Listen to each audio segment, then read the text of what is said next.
life back. Thank you so much for your service on this jury.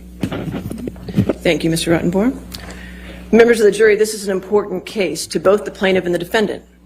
In order to reach a verdict, each of you must agree on that verdict. In other words, your verdict must be unanimous. The first thing you should do when you go back to the jury room is to select a presiding juror. The role of the presiding juror is to see to it that the deliberations are conducted in an orderly and businesslike manner, that they are conducted only in the jury room when all the members of the jury are present, and that each juror has the opportunity to fully and fairly express his or her views. It is rarely helpful for jurors upon first entering the jury room to take a straw vote, or for any juror to make an emphatic expression of his or her opinion in the case, or to announce a determination to stand for a certain verdict.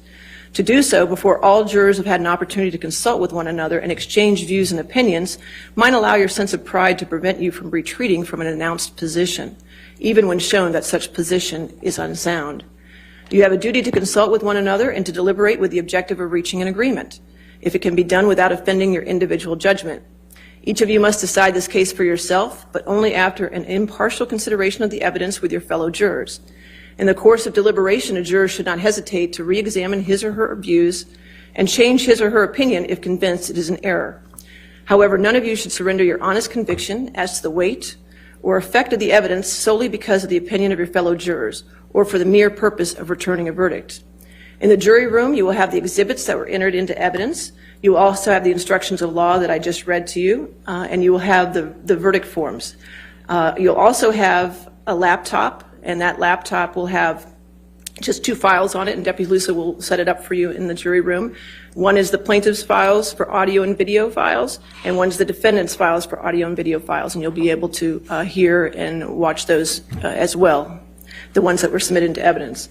During your deliberations until you are discharged from jury service, you must not communicate with or provide any information to anyone who is not a member of this jury by any means about this case. You may not use any electronic device or media to conduct any independent research about this case, the legal or factual issues in the case, and the individuals or attorneys involved in the case. You are not permitted to consult dictionaries or reference materials, search the internet, visit websites or blogs, or use any other tools to obtain information about this case or to help you decide the case. Do not try to find out information from any source outside of the testimony and the exhibits received as evidence during the trial. You will also have, I know the attorneys discussed briefly about the verdict forms. You'll have 2 sets of verdict forms, one for Mr. Depp's case and one for Ms. Heard's case, okay? Now, when you have these verdict forms, the first 3 pages of both verdict forms have each of the statements separately. Okay, so when you're going through it, you're going to look at each statement separately and answer the questions that are on the page, okay?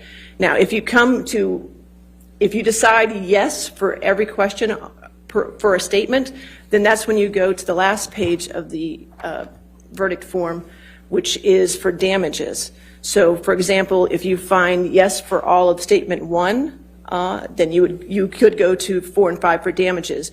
If you find yes for all of statement 1 and statement 2, you still go to 4 and 5 for damages. If you say yes for statement 1, statement 2, and statement 3, you obviously go to 4 and 5 for damages. If you answer no on any of the pages for any of the statements, you don't go to 4 and 5, okay? So that will be for all of them. And then when you do come to a verdict, make sure the foreperson signs it and dates it, and then just let the deputy know about that, okay? All right, now, for the tough part. You may remember at the beginning of this case, I told you we would randomly select 4 people to be the alternates, okay? We still have 2 alternates left, and the numbers were placed in an envelope from the very beginning of the case. So let me just say before I release the alternates that I know that this trial has been a huge sacrifice for all of you, and I have taken, and you've taken away from your life for weeks on end here. And I know I speak for all of us associated with the case, and I want to thank you for your service in this matter. I know how hard it is to come this far and then not get a chance to deliberate, but that does not lessen the respect and admiration that we have for you. As an alternate, you will not deliberate, but you are still under order of this court not to do any outside research in this case or to talk to anyone about this case at this time, and you're still under your oath as a juror.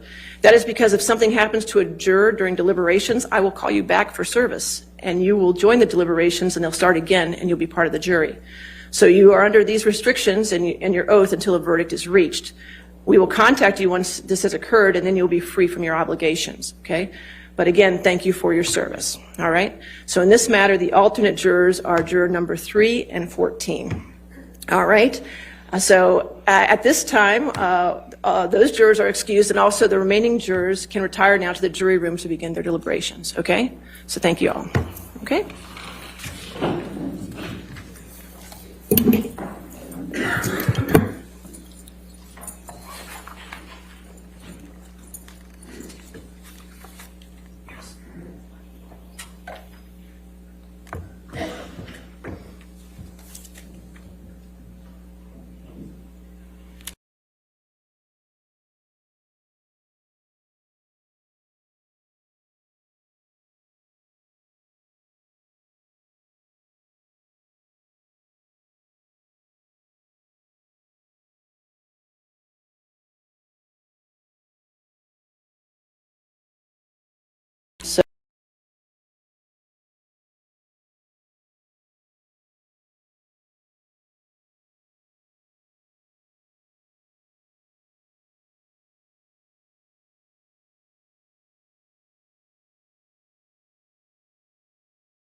Thank the attorneys and litigants for the kindness and the great demeanor you've shown to my staff and to the courthouse staff and to the deputies in the sheriff's department. I really appreciate it. It means a great deal to me. Okay? And I also appreciate Judy because she's a rock star. Okay. So, yes. Thank you. Well, that's a first. Okay. Your staff and the deputies have been absolutely phenomenal all the way through, just outstanding. Did everything we really appreciate that. I appreciate it. All right.